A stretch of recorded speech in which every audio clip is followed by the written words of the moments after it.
ڈلواتا ہے، لڑائیاں لڑواتا ہے، قتل و غارت گری کرواتا ہے، نیز انہیں صلح پر آمدہ نہیں ہونے دیتا، بلکہ ایسا بھی ہوتا ہے جو کوئی نیک دل شخص بیچ میں پڑھ کر صلح کروا بھی دے تب بھی طرح طرح کے وسوسے ڈال کر انہیں اکساتا بھڑکاتا ہے۔ شیطان کے مکار کے وار کو خبردار کرتے ہوئے اللہ تبارک و تعالیٰ پارہ 15 سورہ بنی اسرائیل آیت نمبر 53 میں رب کریم ارشاد فرماتا ہے، ترجمہ کنز الایمان، بے شک شیطان لوگوں کے درمیان فساد ڈلواتا ہے۔ بے شک شیطان لوگوں کے درمیان فساد ڈلواتا ہے، لڑائیاں کرواتا ہے، قتل و غارت گری کروا دیتا ہے، دو خاندانوں میں جدائیاں کروا دیتا ہے۔ پھر میرا رب کریم دوسری جگہ ارشاد فرماتا ہے، ترجمہ کنز الایمان، شیطان تو یہی چاہتا ہے کہ شراب اور جوئے کے ذریعے آپس تمہارے درمیان دشمنی اور بغض اور کینہ ڈال دے۔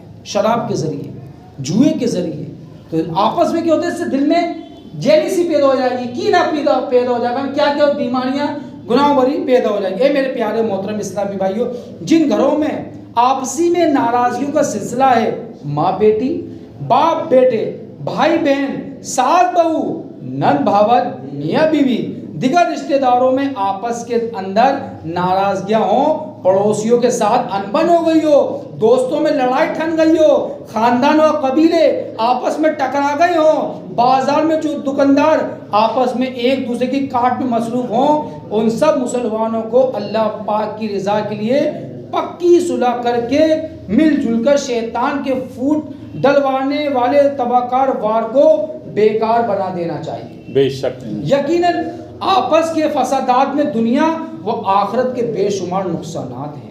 جو عاشقان رسول آخر تک یہ رسالہ پڑھ لے گا اس کو خوب برکتیں ملیں گی۔ بات بات پر جذبات پر آنے والا غصیلا شخص جو غصہ کرنے والا ہے اکثر فسادات کا باعث بنتا ہے۔ جو غصہ کرنے والا ہے وہ اکثر فسادات کا باعث بنتا ہے۔ غصے والوں کو خبردار ہو جانا چاہیے، نفس کے سبب آنے والے غصے کو بے قابو ہو کر اللہ کریم کی نافرمانی والا کام کر کے کہیں جہنم میں نہ جا پڑے۔ غصہ آیا بھائی، بات کیس ملتے ہیں ہمارے مفتیان اکرام کے پاس، وہ کیا ہوا بھائی، غصہ آ گیا تھا، بیوی نے نمک میں کھانے میں تھوڑا نمک تیز کر کے طلاق دی تھی۔ یہ کوئی طلاق دینے کی وجہ تھی؟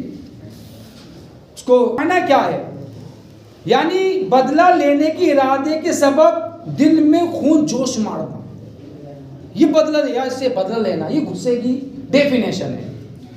علامہ الحاج مفتی احمد یار خان نعیمی فرماتے ہیں، غضب یعنی غصہ نفس اس جوش کا نام ہے جو دوسروں سے بدلہ لینے یا اسے دفع یعنی دور کرنے پر ابھارے، یہ جوش کا نام ہے۔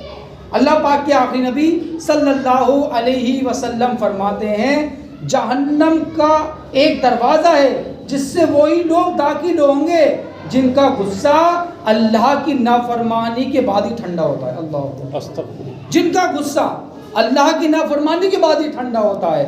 اے میرے محترم پیارے اسلامی بھائیوں، ہمیں بھی چاہیے کہ لوگوں سے درگزر کریں۔ ایک واقعے سے لے کے پھر میرا بیان اختتام ختم۔ حضرت مالک بن دینار رحمت اللہ تعالی علیہ نے ایک کرائے پر مکان لیا، یعنی رینٹ پر لیا، اور اس مکان سے بالکل ملا ہوا ایک یہودی کا مکان تھا۔ وہ یہودی دشمنی کی بنیاد پر پڑنالے یعنی چھت کا پانی باہر گرائے اور موری کے ذریعے گندا پانی آپ رحمت اللہ تعالی کے مبارک مکان میں ڈالتا رہتا، مگر آپ خاموش ہی رہتے۔ آخر کار ایک دن اس نے خود ہی آ کر عرض کی، جناب میرے پڑنالے سے جو گندگی نکلتی ہے، پانی نکلتا ہے، اس کی وجہ سے آپ کو کوئی شکایت تو نہیں ہے؟ آپ نے بڑی نرمی سے ارشاد فرمایا، پڑنالے سے جو پانی گرتا ہے، جو گندگی گرتی ہے، میں اس کو جھاڑو دے کر دھو ڈالتا ہوں۔ بے شک، سبحان اللہ۔ اس نے کہا، آپ کو اتنی تکلیف ہوتی ہے، آپ کو غصہ نہیں آتا؟ تو آپ نے فرمایا، آتا تو ہے لیکن پی جاتا ہوں۔ بے شک، سبحان اللہ۔ غصہ آتا ہے لیکن پی جاتا ہوں۔ قرآن کریم میں اللہ پاک پارہ 4 سورہ آل عمران آیت نمبر 134 میں رب کریم ارشاد فرماتا ہے، ترجمہ کنز الایمان، اور غصہ پینے والے، لوگوں سے درگزر کرنے والے، اللہ کے نیک لوگوں سے محبت فرماتا ہے. سبحان اللہ سبحان ایسے نیک لوگوں سے، کون؟ لوگوں سے درگزر کرنے والے اور غصہ پینے والے. جو نیک لوگ ہوتے ہیں اللہ پاک ان سے محبت عطا فرماتا ہے. یہ جواب سن کر وہ یہودی مسلمان ہو گیا. سبحان کہتے اللہ سبحان اللہ. سبحان اللہ. نگاہ ولی میں وہ تاثیر دیکھی، نگاہ ولی میں وہ تاثیر دیکھی، بدلتی ہزاروں کی تقدیر دیکھی. بے شک. یہ ہوتے ہیں اللہ والے. تکلیفیں وہ تکلیفیں مل لیں گے، لیکن کیا کہ ہم اپنے غصے پہ کنٹرول نہیں کر پا رہے. بعض لوگ اپنے ماں باپ کو سمجھا دیں گے بیٹے اتنی رات کو کیوں آئے ہو، انہیں کو جھاڑ رہے ہوتے ہیں، انہیں کو یار والد صاحب کو تو چھوڑ دو کم سے کم یار اپنے غصے کی وجہ سے. ارے ابو تمہیں یہی رہتا ہے، تم آئے دن ہمیں ڈانٹتے رہتے ہو، وہ کرتے پوچھتے رہتے ہو کہاں سے آیا کہاں سے نہیں آیا.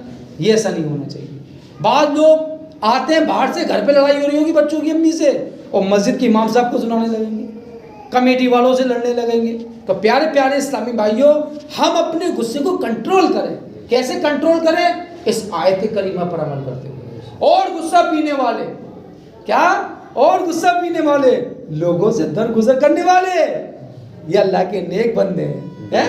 تو پیارے اسلامی آج نیت کر لیں، اگر ہمیں غصہ آتا ہے اور باوجود غصہ دوسرے کی غلطی ہو، لیکن پھر بھی ہم اللہ کی رضا کے اس کو معاف کریں. بے شک. مولا مجھے پتا ہے کہ غلطی اس کی ہے، لیکن پھر بھی میں تیری رضا کی نیت سے ملنے جا رہا ہوں. بے شک. اس نے مجھے کارڈ نہیں دیا، میں اس کو کارڈ دے رہا ہوں. اس نے مجھے شادی میں نہیں پوچھا، میں اس کو پوچھوں گا، ہے نا. اس نے مجھے محفل میلاد میں نہیں بلایا، میں ملاؤں گا، میں اس کو اپنے پاس بلاؤں گا.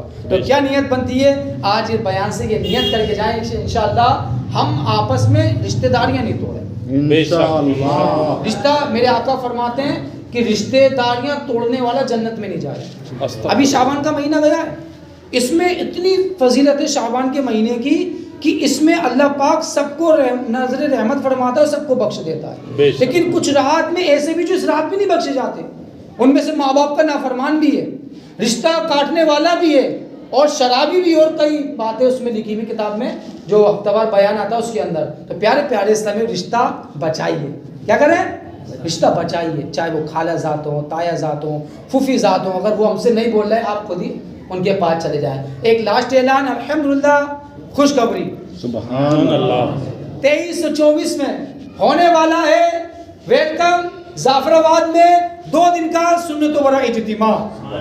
تو آپ بھی اس 2 دن کے اجتماع میں خود بھی آئیے، دوسرے اسلامی بھائیوں کو لانے کی کوشش کریے، اس دعوت کو عام کریے. کل لاسٹ اپنا اوڑھنے بچھانے کا سامان لے کے جانا ہے، اور وہیں پر ہی کیا کرنا ہے؟ علم دین حاصل کرنا ہے، اور 2 دن کے اجتماع میں شرکت کرنی ہے. 2 دن کا اجتماع پاک ہے دہلی میں، 2 دن کا اجتماع پاک ہے دہلی میں، آ رہے ہیں ہر طرف سے قافلے پھر دہلی میں. تو خود بھی آئیں، اپنے بچوں پر ساری امت کی مغفرت فرما.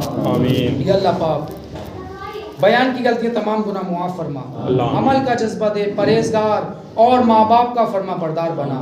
یا اللہ پاک ہمیں گناہوں کی بیماریوں سے شفا عطا فرما. یا اللہ ہر مسلمان کو بیماری، قرض داری، جھوٹے مقدموں اور طرح کی پریشانیوں سے نجات عطا فرما. اللہ پاک اس ہمارے اس مسجد کے امام صاحب، مؤذن صاحب، کمیٹی والے، یا اللہ جو بھی اس مسجد کی خدمت کرتے ہیں، اللہ سب کو دنیا اور آخرت کی بلائیاں نصیب فرما. یا اللہ پاک ہمارے اسلم بھائی کے والد اور ان کے والدہ کی مغفرت فرما. یا اللہ ہمارے جو صدام بھائی کی طبیعت خراب ہے، ہاسپٹل میں ہیں، یا اللہ ان کو شفا عطا فرما، ان کو صحت تندرستی عطا فرما. یا اللہ یہ 2 دن کے اجتماع میں پہنچے ایسا کرم عطا فرما. یا اللہ ہمارے علماء اہل سنت کی حفاظت عطا فرما. یا اللہ جو 2 دن کے اجتماع میں کوششیں کر رہا ہے، بینر لگا رہا ہے، اسٹیکر لگا رہا ہے، یا اللہ لوگوں سے ملاقاتیں کر رہا ہے، اپنا پیسہ خرچ کر رہا ہے، سب کو مولا دنیا اور آخرت کی بلائیں نصیب فرما دے. یا اللہ پاک سب کو جزائے خیر عطا فرما دے. دکھا دے یا الہی وہ مدینہ کیسی بستی ہے جہاں پر رات دن مولا تیری رحمت برستی ہے. آمین برحمتک یا ارحم الراحمین. ان اللہ و ملائکتہ یصلون علی النبی یا ایھا الذین آمنوا صلوا علیہ وسلموا تسلیما. اللہم صلی علی سیدنا و مولانا محمد صلی اللہ علیہ وسلم. جب تم واپسی اللہ سامنے گنبد خضرا لپو لا الہ الا اللہ، لا الہ الا اللہ، لا الہ الا اللہ، اللہ اللہ اللہ لا الہ الا اللہ آپس میں